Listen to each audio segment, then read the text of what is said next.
The passing of Glooskap, and this is the continuing saga from the book Glooskap's Country and Other Indian Tales by Cyrus Macmillan, 1922. The story tonight is The Passing of Glooskap. Glooskap, the magic master of the Indian tribes along the Atlantic coast of Canada, had a very great power for many ages. But as he grew old, his power gradually grew less. He had done in his long lifetime many great and noble deeds. He had freed his land of all the mighty monsters that had inhabited it before his coming. No evil beasts, nor serpents, nor dragons were now found near his home. And there were no longer cruel giants in the forest hard by. He had made his people happy. But strangely enough, his people showed him but scanty gratitude. When he grew old, they became evil, and they were not as faithful as in the days of his youth and strength. Even the animals grew treacherous. His dogs, once loyal, were no longer eager to do his bidding. And one stormy day, as he fished for porpoises, they stubbornly refused to obey his commands to head off the fish. Thereupon, in anger, he changed his dogs into a stone island, now a rocky lighthouse island on the Atlantic coast. All around him he saw signs of faithlessness, and often he was in great sorrow because of his people's ingratitude. One afternoon in the autumn, Glooskap walked alone by the ocean, thinking silently of his people's evil ways and of his own vanished strength. Behind him, the tall trees rose on the hills, their leaves now turned to a mass of many colors, yellow and red under the autumn sun. Here and there, clusters of red autumn berries peeped through the dying leaves. On the high bank, long stalks of goldenrod nodded their faded heads. The grass was withered brown, and from its depth came the doleful sound of crickets. Before him lay the sea, still and idle and gray in the soft mellow light. Subdued noises came from the tents nearby, where his people, busy and expectant, were making arrows for the great annual autumn hunt, for the hunter's moon had come. Otherwise, a strange silence, the silence of nature's death, filled the air. Glooskap knew, as he moodily walked along the beach, that summer had gone, that she had fled from the Northland, following the moose hide cord he had placed for her along the rainbow road to the wilderness of the flowers. Closing his eyes, he could see her again in all her beauty, as he had really seen her many years before, when he had first found her dancing among her children, the fairies of flowers and light. All the incidents of his long journey in search of her came back to him. The sail was old Blob the whale, the Southern Cross in the sky, the song of the clams under the golden sands, the lilac country with its magnolia and jessamine, the fair maiden dancers on the green, and summer herself with her brown hair and blossoms. Even his lost youth and his vanished strength seemed to come back to him. He could feel on his old cheeks again the soft air of the Southland. He could hear the music of its tiny streams, and he opened his nostrils wide in fancy to pleasant odors from scented flowers. And as he dreamed of the old days, he was lonely for Summer, his fairy queen. For, although he was a great warrior, he had a woman's tender heart. Somehow, on this autumn day, he was filled with a strange feeling of melancholy, such as he had never known before. He could not shake the feeling from him. It brought him a deep sense of coming danger, which he could not explain. Suddenly he was aroused from his dreaming by the appearance of his messengers, the loons, who were still loyal to him. They had been away many days in search of news, and now they came to him over the water, uttering strange cries that sounded like foolish laughter. Glooskap knew from their cries that they brought unwelcome tidings. When they met him on the beach, they said, "Oh, master, we bring you a sad message. From away across the ocean, a race of strange, pale-faced men is coming, smaller in size than our people, but more powerful. One of their number is more than a match for a score of your best warriors, for they carry with them deadly weapons the like of which you have never seen. They are coming in wonderful ships greater than your canoes. They will take all your lands and will kill those of your people who refuse to submit to their rule." The loons would have continued their story, but Glooskap wished to hear no more. He understood now the cause of his melancholy dread. He knew that the pale race of which the loons had spoken was the race of which he had long heard, and that the white men were coming at last. He knew, too, that it would be useless to stay to give them battle. His reign on earth, he knew well, was ended for a time, and now he must go away. Far out to sea was another hunting ground to which he must sail to join his fathers.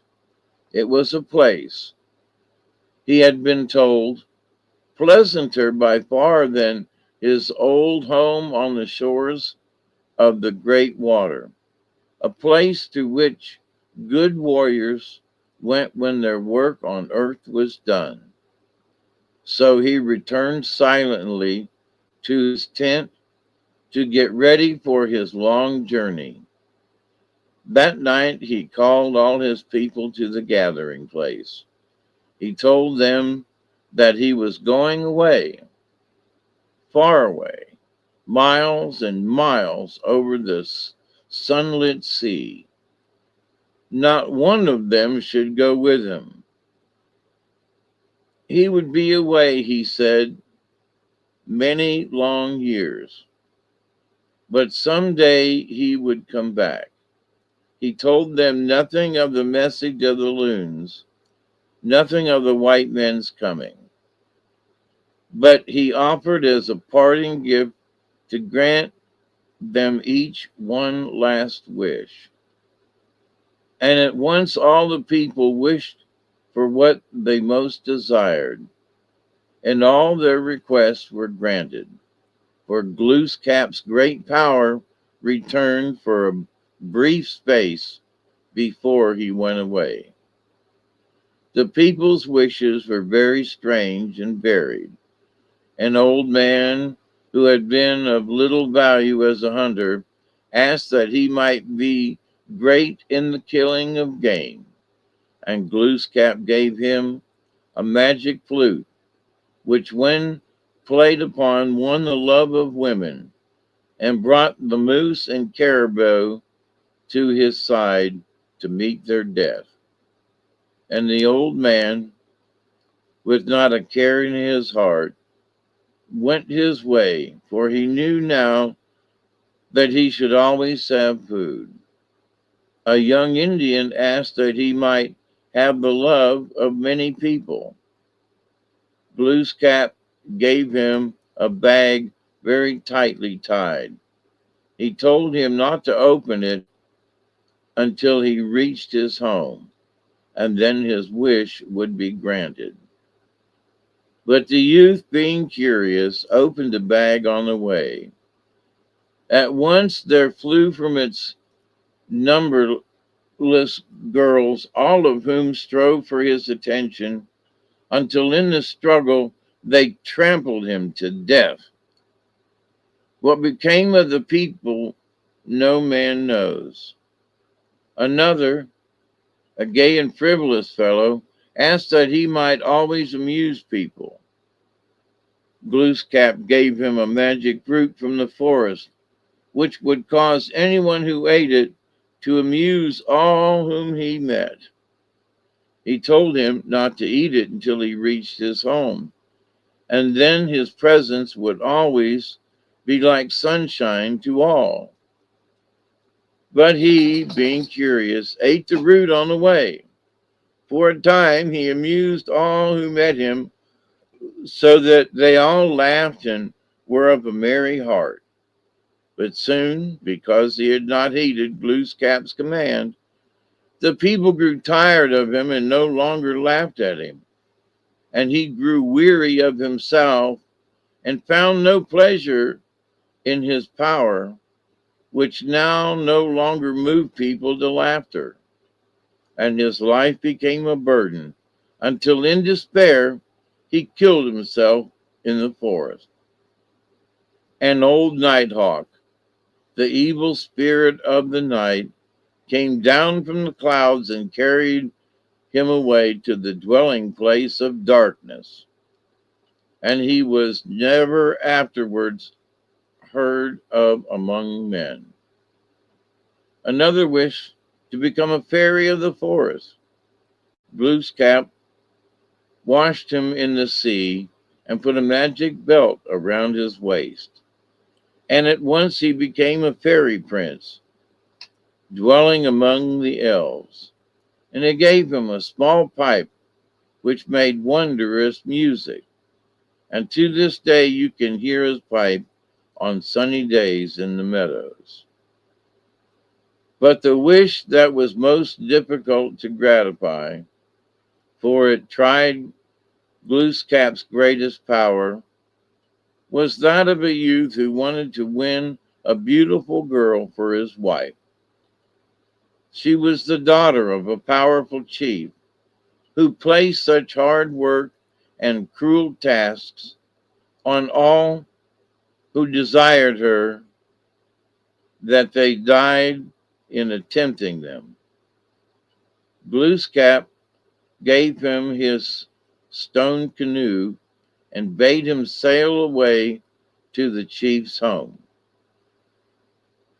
He gave the fairies of the deep charge over him, and he tied the wings of the great eagle the wind bird, so that there might be no wind during his voyage. He gave him also a magic belt and taught him a magic song, both of which should help him in his need. Soon the youth came without mishap to a large island, the home of the girl he loved. He hid the canoe in the trees and set out inland. At the end of a long road, he reached the village where the cruel chief and his daughter lived. He said to the chief, after the fashion of Indians when they want to marry, "I am tired of a lonely life. I have come for your daughter." The chief replied that the youth might have his daughter if he could do certain feats of strength. The youth knew that these were the feats, the attempt of which had cost many before him their lives. But trusting to Glooskap's help, he consented. The chief told him he must slay a great horned dragon that lived in the forest hard by, and that he must bring the dragon's head to his tent on the following morning. In the night, the youth went to the dragon's den. Over the mouth of it, he placed a great log, and then, standing near it, he sang the magic song that Glooskap had taught him. Soon the dragon came out in answer to the magic call. He waved his head all about looking for the sound. Then he placed his head over the log to listen. At once the youth severed the creature's head with the blow of his axe, and taking it by one of its great horns, he brought it in the morning to the chief's camp. And the chief, greatly surprised, said to himself, "I fear he will win my daughter." There were other difficult feats to try the young man's courage, but all of them he did without harm to himself and with great wonder to the old chief. Finally, the chief used one of his last and hardest tests. He said, "There is a man of my tribe who has never been beaten in running. You must race with him and beat him if you would win my daughter. You must both run around the world." The old man was sure that here at last the youth would fail. But the youth put on the magic belt that Glooskap had given him, and when all the people were gathered to watch the contest, he met his rival without fear. He said to the chief's runner, "What do men call you?" And he answered, "I am Northern Light." "And what do men call you?"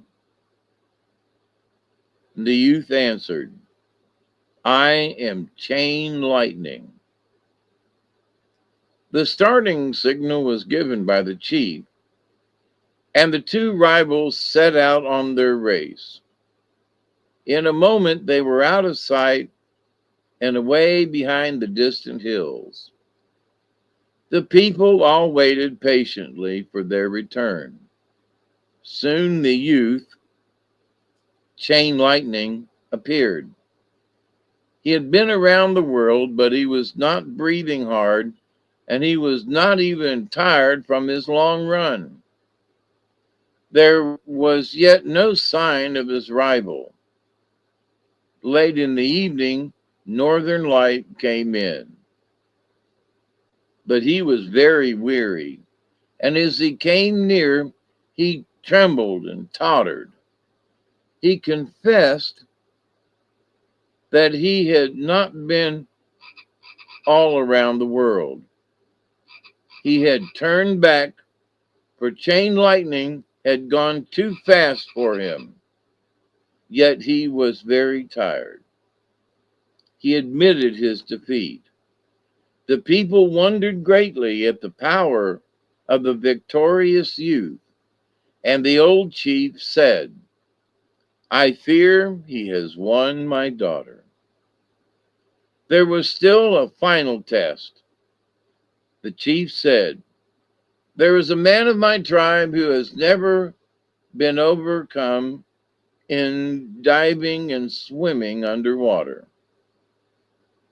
You must strive with him and defeat him if you would win my daughter." And the youth agreed. Again, he put on the magic belt and met his rival without fear. When they met by the sea, the youth asked the chief swimmer, "What do men call you?" And he replied, "I am Black Duck." "And what do men call you?" And he answered, "I am Loon." When the chief gave the signal, they dived and swam underwater. In a few minutes, Black Duck rose again, for he was out of breath. But the people waited in wonder many hours before Loon rose. And when he came up, he was not tired, but laughed heartily. And the old chief, well content, said to him, "My tests are ended. You have won my daughter."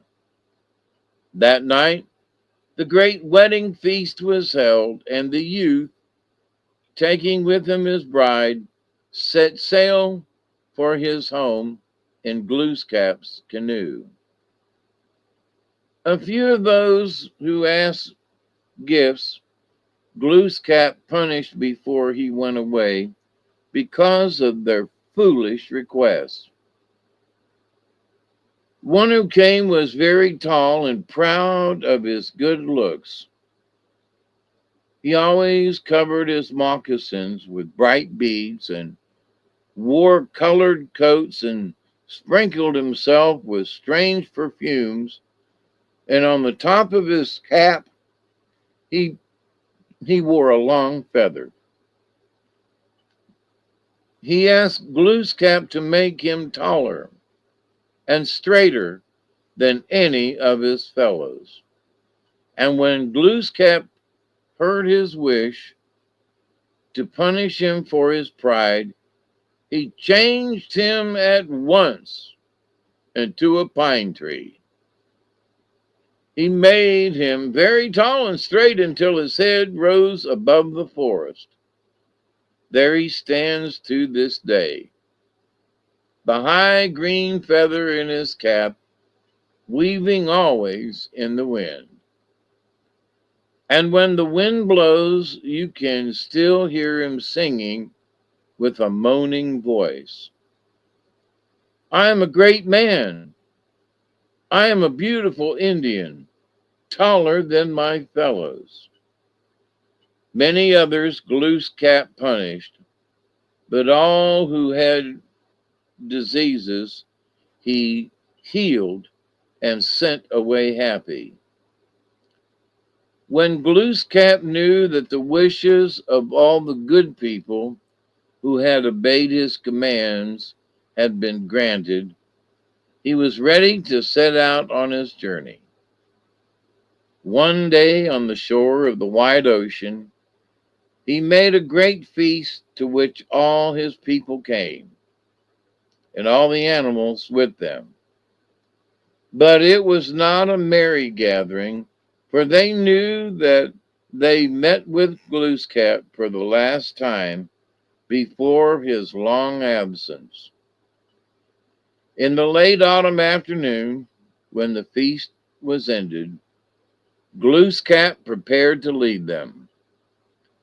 He threw his kettle into the sea, for he would need it no more, and it became an island.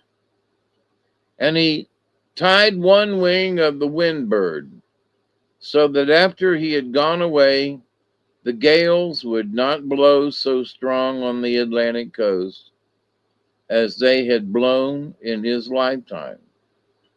And he talked long to his people and smoked his last pipe with them and gave them good advice. He spoke of his going away, but of the land to which he was going, he would say nothing. He promised that some day, after many years had passed, he would come again among them.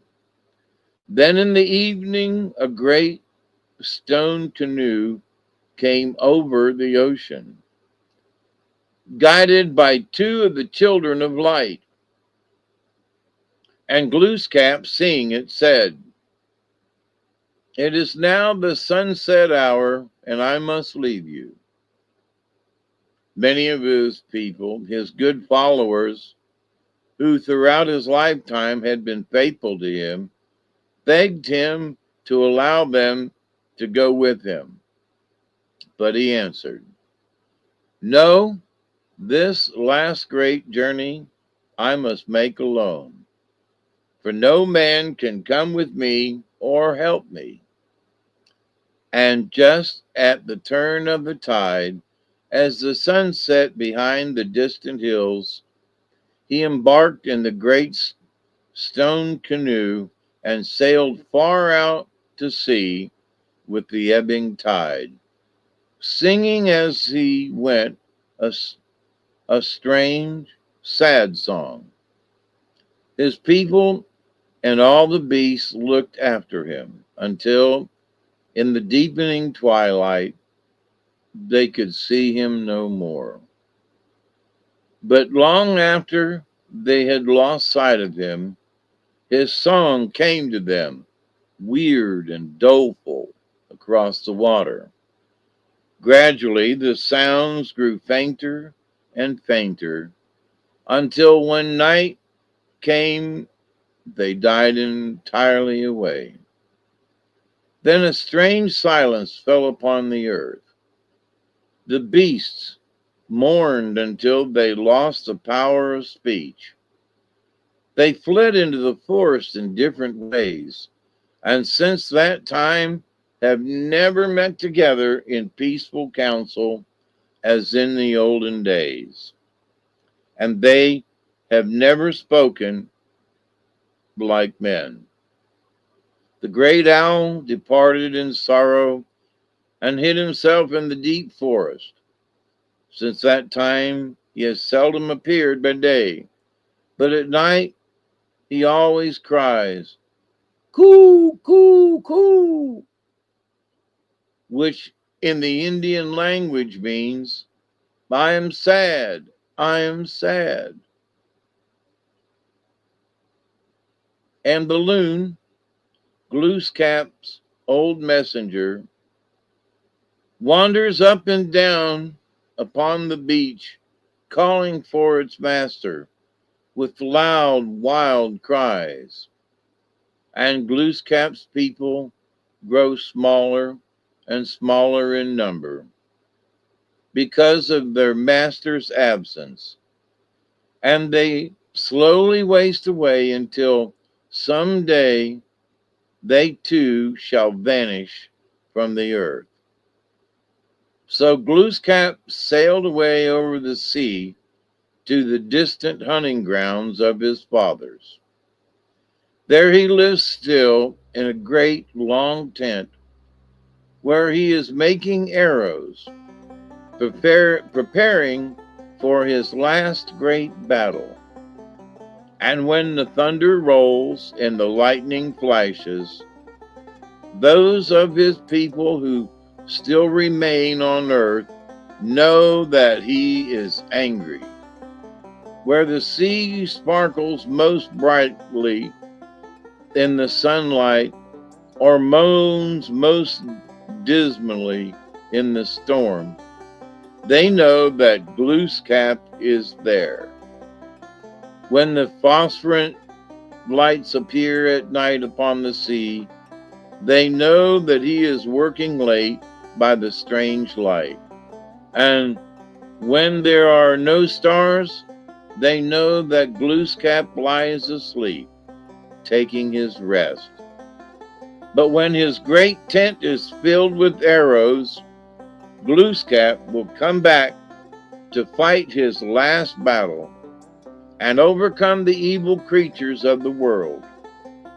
He will then bring back the golden age of happiness to earth, and his people, in hope and patience, still await his coming. The end.